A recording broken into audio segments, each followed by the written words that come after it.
the things that you memorized, you build on that that memorization that you did. So it's just kind of like a platform that you build on.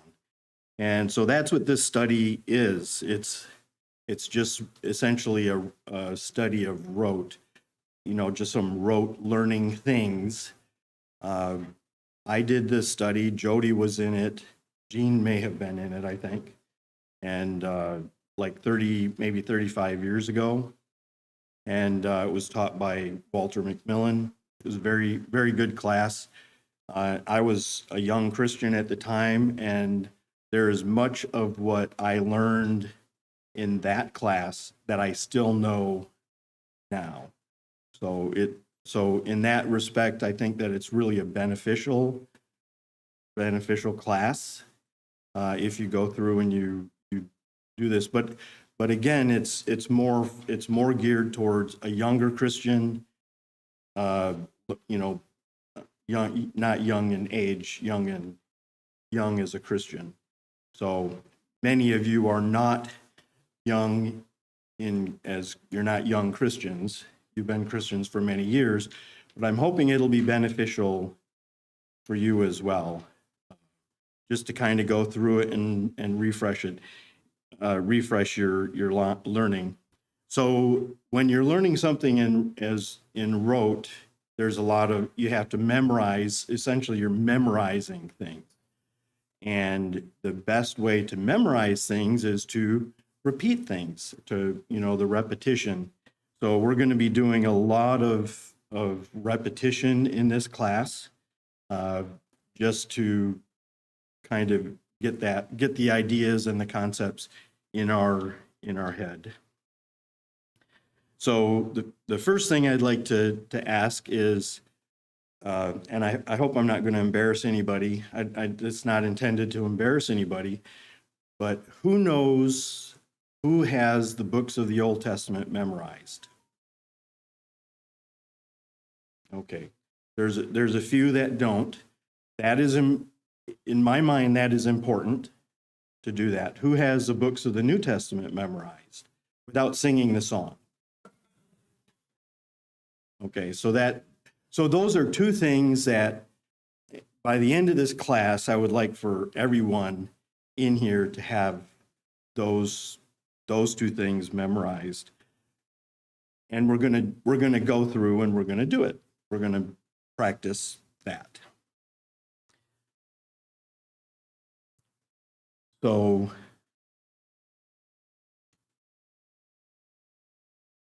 the material in this class is laid out like this. So this book has everything that you need to know. So if I'm asking you a question about something and you don't know the answer or whatever, you can go to the very end and the answers are there.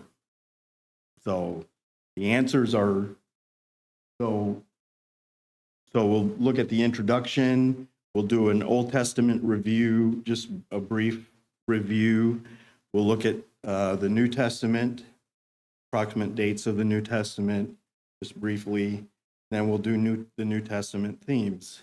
So this is primarily the New Testament themes, but it's also important to understand some of the Old Testament things, just general things about the Bible that is important. And then towards the end, there's the review questions, which we'll go through when we cover a section. We'll go through the questions, the review questions every week, and then we'll go through them again the beginning of the next class. And that way, hopefully, there will be enough repetition that by the end of this class, you'll just know these things. And then there is a test. I'm not sure that we'll do the test. We might do the test. We'll see. And then the last two sections are the answers to the New Testament review and the themes, the answers to the test.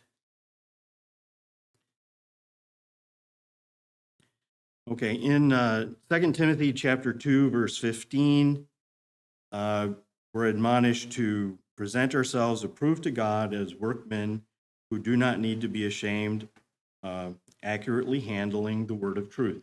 So some versions have accurately dividing the word of truth. So those two, accurately handling and accurately dividing word of truth, that's an important concept, and that's what we're trying to do in this study, is learning how to accurately divide, accurately handle the Bible, and understanding where you go, where to go to look for certain things in the Bible helps with accurately handling the Word of God. So the entire Bible is essentially the story of Jesus Christ. It's God's promise of his coming in Genesis. It is God preparing the world for his coming, which we see in the Old Testament, how he created a line through which he was going to bring Messiah. And then it is about the New Testament is about his coming and his teachings. So that is essentially the Bible in a nutshell. The New Testament contains the life of Christ and his teaching. So gospel. So if we look at Bible, so Bible, all Bible means is book or books. That's what Bible, the word that Bible comes from, it just means book or books. And in modern times, it's become known as a comprehensive look at, a comprehensive collection of information on a particular topic. You can have a gardening Bible, you can have a cooking Bible, you can have a reloading Bible. If you're reloading ammunition, you can have a Bible on armament. So you can have Bibles on all kinds of things. In our case, the Holy Bible is a comprehensive collection of God-inspired books that teach us what God wants us to know about how we should live. So that's Bible.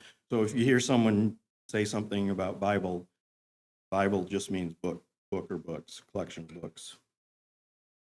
So then gospel, if we look at gospel, all gospel means is good news.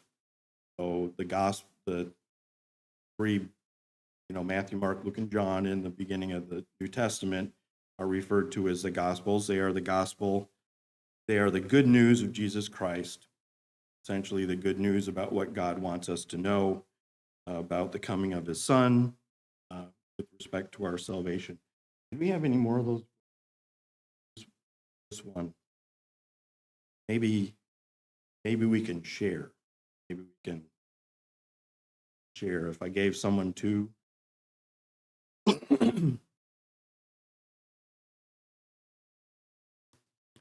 Okay, so when we're looking at the Bible is obviously divided into two sections.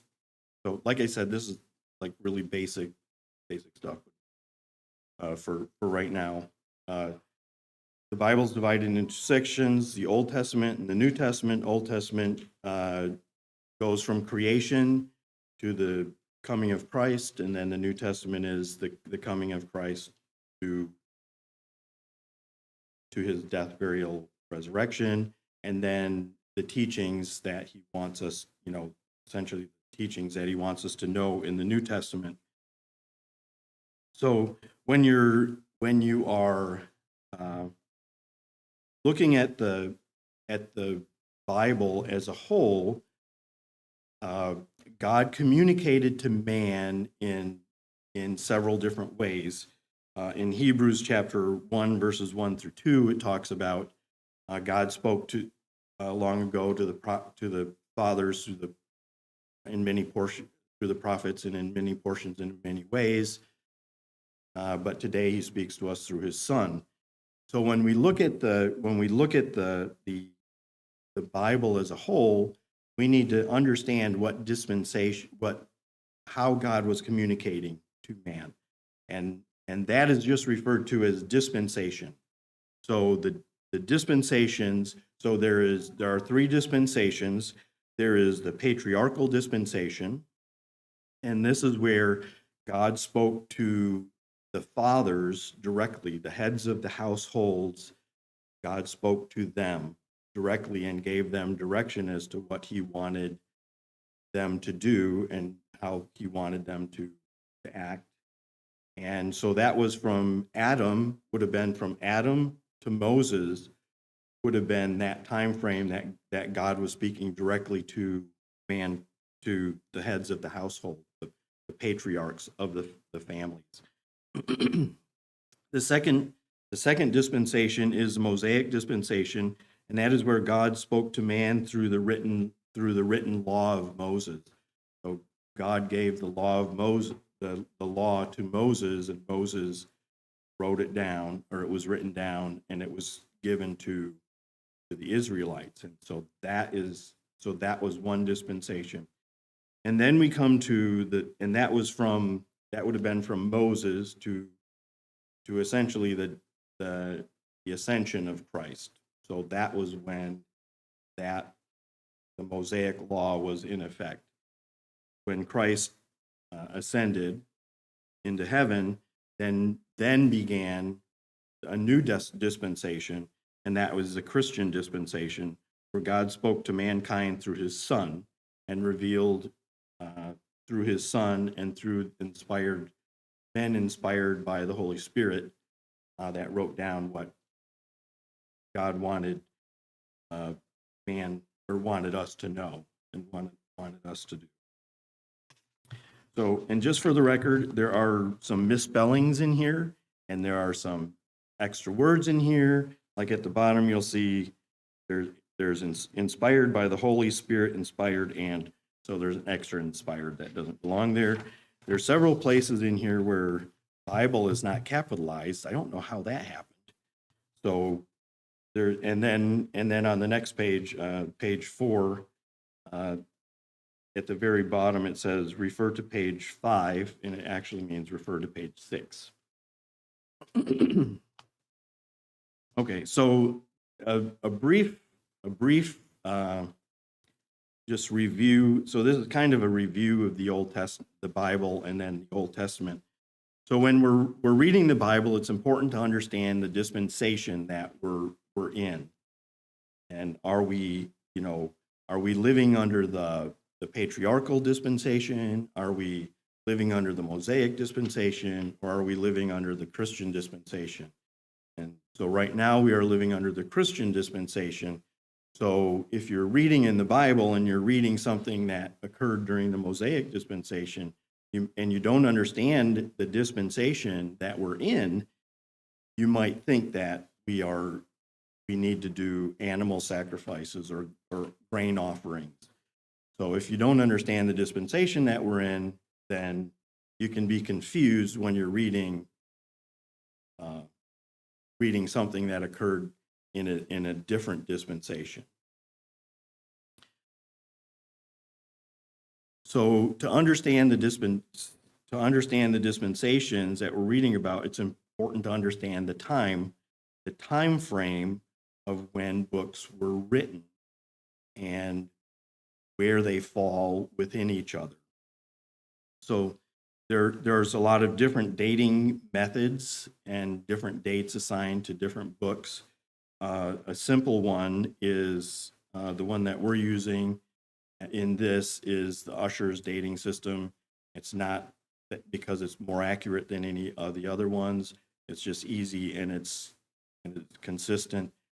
The important thing, the actual dates are not so important as it is to the reference to where they, pretty much all the dating systems put the books dating, essentially correctly. So the order is correct, but the date that they say they were written. isn't necessarily, they may not be the same, but they put them pretty much in the correct. So, and that's the important thing.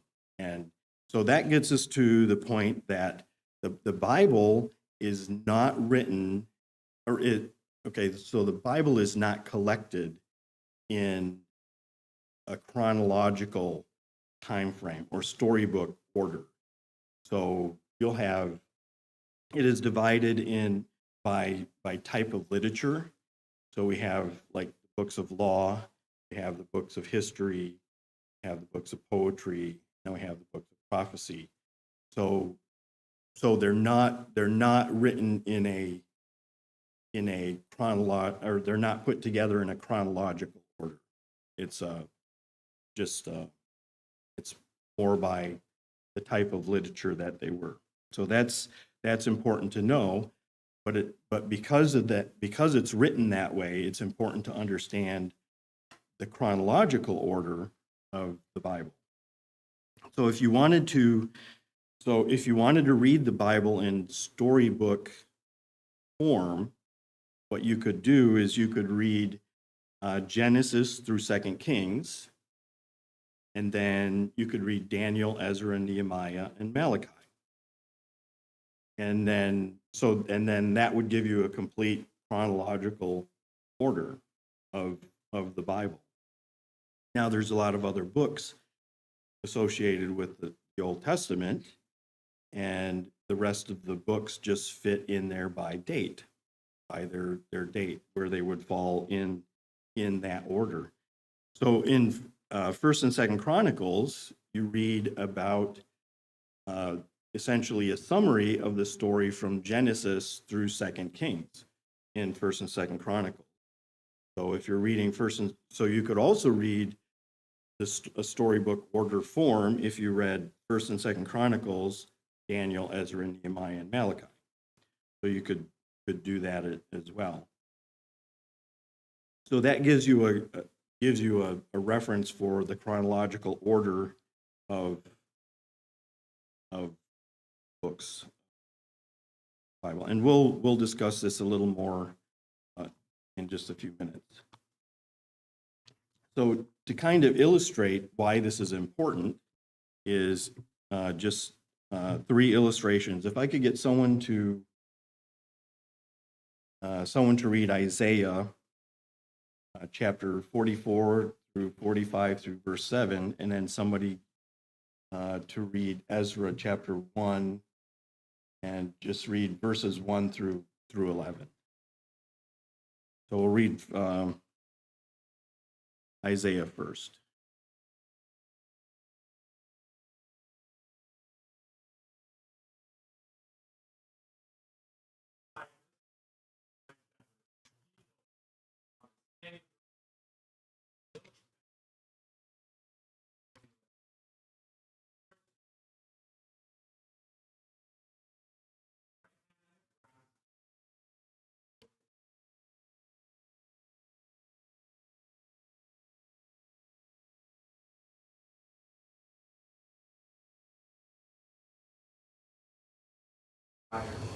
I will give to you the treasures of the darkness and the hoards in secret places, that you may know that it is I, the Lord, the God of Israel, who call you by your name.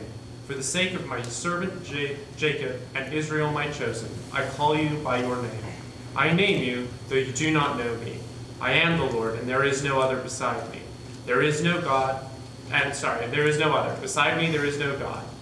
I equip you, though you do not know me, that people may know from the rising of the sun, from the west, that there is none besides me. I am the Lord, and there is no other. I form light and create darkness. I make well-being and create calamity. I am the Lord who does all these things. Okay. So here in Isaiah, we're talking about Cyrus. He's talking about Cyrus, who was the king of the Medo-Persian Empire. And so what you could do is you could read in Isaiah all the way to Revelation and never read about the fulfillment of of this prophecy in Isaiah. So you have to go back in the Bible to Ezra before you see the fulfillment. So that's just kind of illustrating the chronological order and how important it is. So if someone could read Ezra chapter 44, verse 28 through 45, Ezra 1, chapter 1 through 11. In the first year of Cyrus, king of Persia, that the word of the Lord by the mouth of Jeremiah might be fulfilled, the Lord stirred up the spirit of Cyrus, king of Persia, so that he made a proclamation throughout all his kingdom, and also put it in writing. Thus says Cyrus, king of Persia, the Lord, the God of heaven, has given me all the kingdoms of the earth, and he has charged me to build him a house at Jerusalem, which is in Judah. Okay. So here was the fulfillment, but the fulfillment. So Isaiah prophesied in approximately 712 BC. That was when Isaiah prophesied. This was fulfilled in approximately 533 BC. So Ezra, even though it occurs earlier in the Old Testament than Isaiah, the timeline is much later, several hundred years later. Okay, so Isaiah chapter 1, verse 1. The son of Amoz, which he saw concerning Judah and Jerusalem in the days of Uzzah, Jotham, Ahaz, and Hezekiah, king of Judah. Okay, so Isaiah is prophesying. He mentions the kings that were reigning during the time that he was prophesying. So you could read that in Isaiah and not read on to the end of the Bible and never hear about them again, or about this prophecy being them reigning as kings. So if you go to 2 Kings, so we'd have to go back in the Bible to 2 Kings chapter 15, and if we could have someone read 2 Kings 15. How about just 15 verse 13? That's going to be a long reading. 15 verse 13, 32, then chapter 16 verses 1 and verses 20. That just pulls out those. Good. Say that again. 2 Kings 15, 13. Yes, it's up there. Began to reign in the 9th and 30th year of Uzziah, king of Judah, and he reigned the space of a month in Samaria. Verse 32. In the 2nd year of Pekah, the son of Remaliah, king of Israel, began Jotham, the son of Uzziah, king of Judah, to reign. Chapter 16, verse 1. In the 17th year of Pekah, the son of Remaliah, Ahaz, the son of Jotham, king of Judah, began to reign. Verse 20.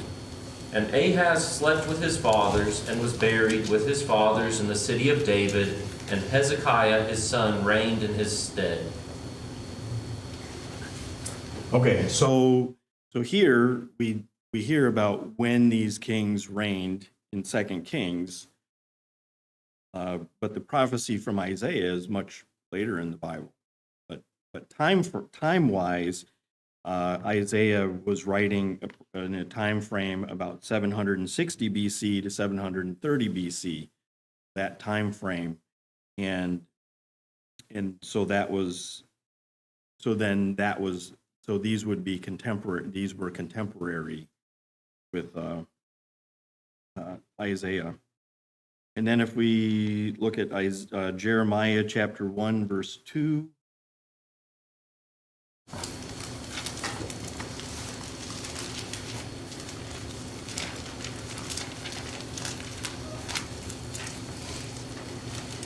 Jeremiah chapter 1, verse 2. To whom the word of the Lord came in the days of Josiah, the son of Ammon, king of Judah, 13th year of reign. Okay, so here we read about Josiah, Jeremiah, prophesying about Josiah, king of Judah. Was reigning during this time. That was about 629 BC. And then we read about the fulfillment in 2 Kings chapter 22, verse 1. When he became king, and he reigned 31 years in Jerusalem. Okay, so again, these are just illustrations of why it's important to understand the chronological order of the Bible. When you're reading, it can become very confusing, that you're reading, if you're reading it just straight through and you don't understand that it's not in chronological order, it can be confusing. And what you can do is, and I found it helpful, was to underline each of these and then write in the margin that where they were fulfilled and then where they were prophesied. So if you want to do that, so that would be one of the underlining things that we're doing. Okay, so this is the chronological order of the Old Testament. And I don't know, can you guys see that okay? Or do I need it? I can't make it bigger now, but essentially this is just showing the chronological order being Genesis through 2 Kings, first column, or the second column, and then Daniel, Ezra, Nehemiah, and Malachi. The second order chronologically would be First Chronicles through Second Chronicles, then Daniel, Ezra, Nehemiah, and Malachi. And if you have one of these books, it's on page 6. This is on page 6 in the book. So just to ask some questions, what is the chronological order of the Old Testament? First order of chronological order of the Old Testament.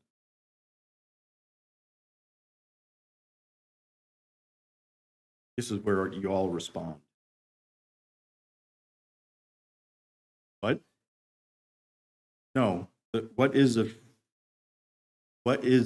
chronological order of the Old Testament? I wanted to read through it.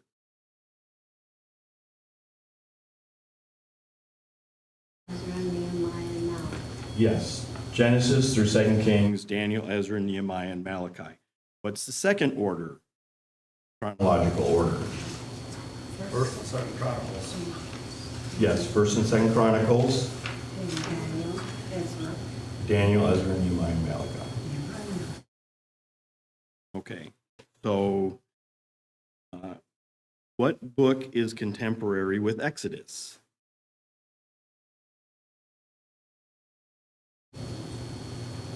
Who? Job. Okay, what book is contemporary with 2 Samuel?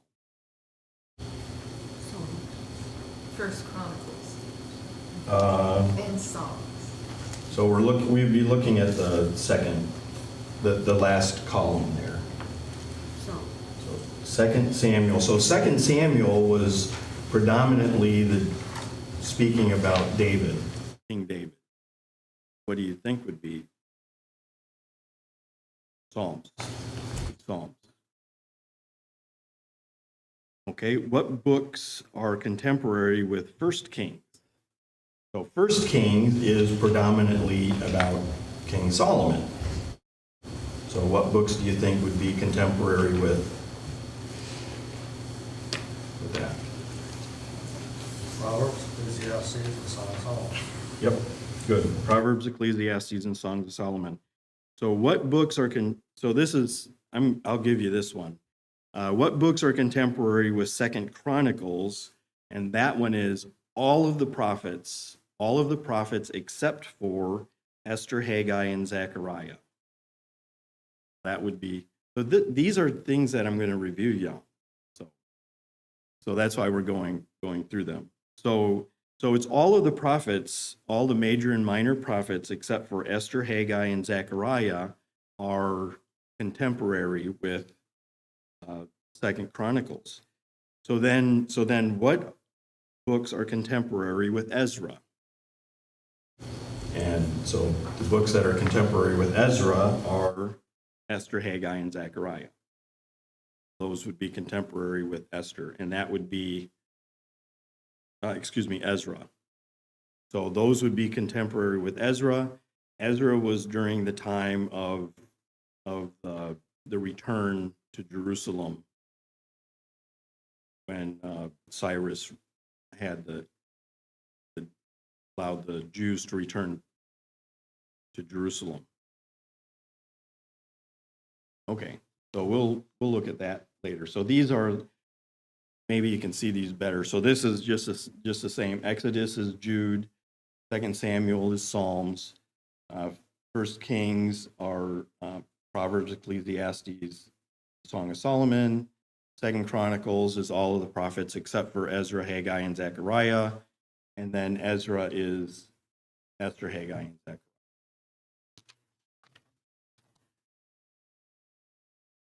So there's two common divisions of the Old Testament. There's the common, which is what is in our Bible, is a common division, and then there's a Hebrew division.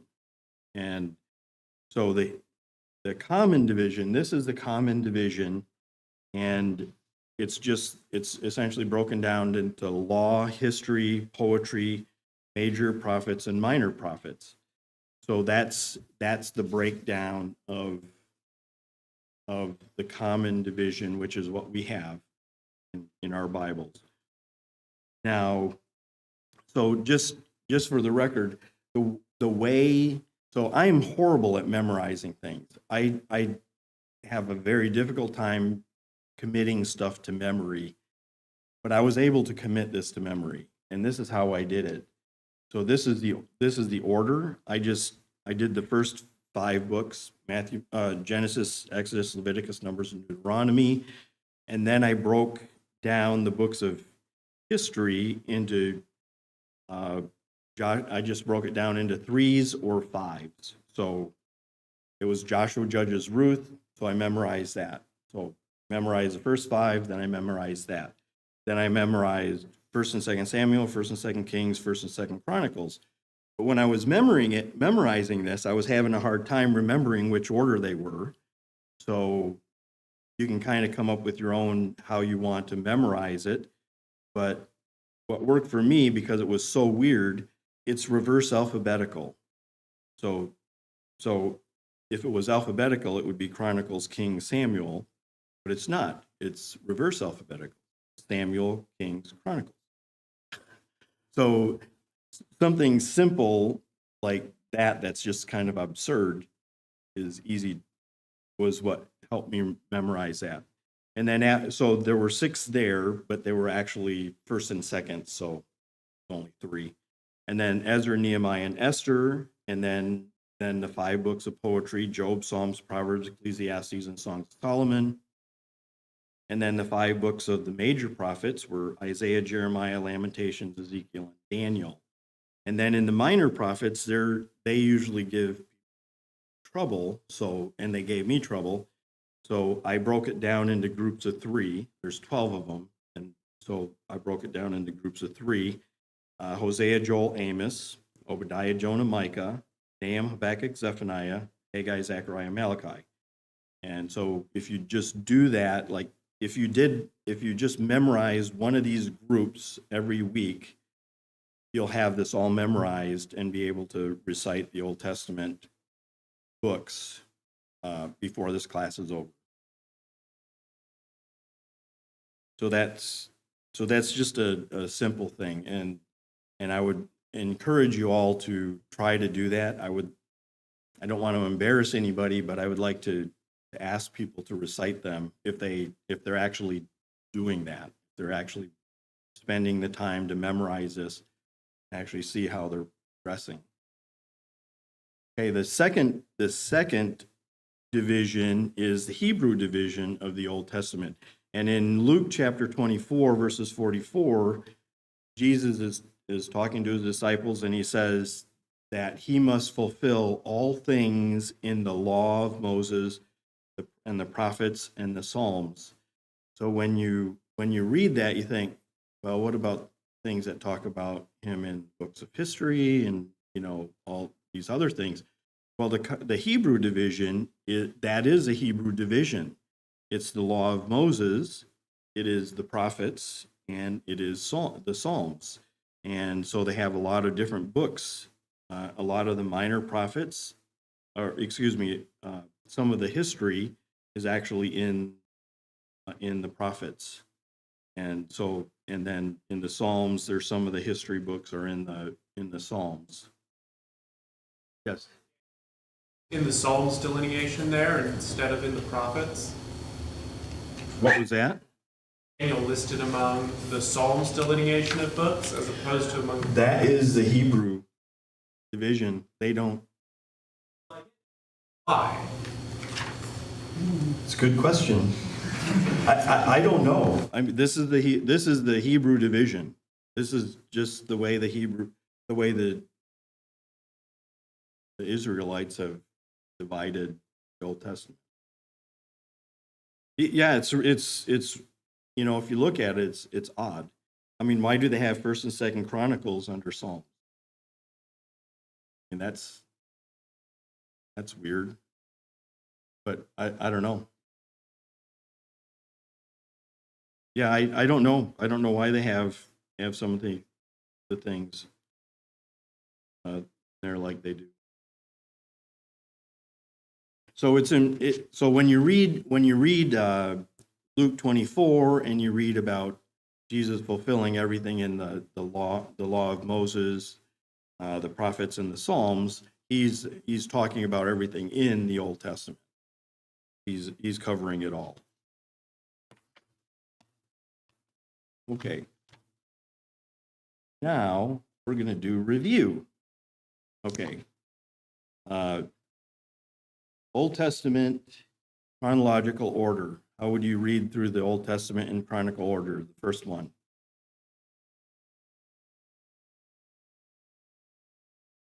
Genesis through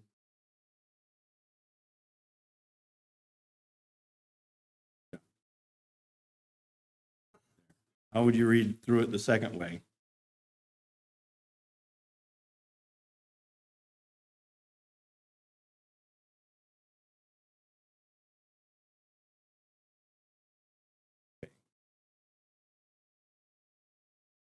What was that? Which number is that? So it's page 6. Page 6. It's also on 4. Okay. So how do the other books relate to these books, Old Testament? By their dates. And whose dating system is going to be used in this? Ushers, yeah. And why are we using it? Convenient. Because of convenience. Okay. What books of the Old Testament are contemporary with Exodus? Job. 1 Samuel. 2 Samuel. Oh, 2 Samuel. Psalm. Psalms. 1 Kings.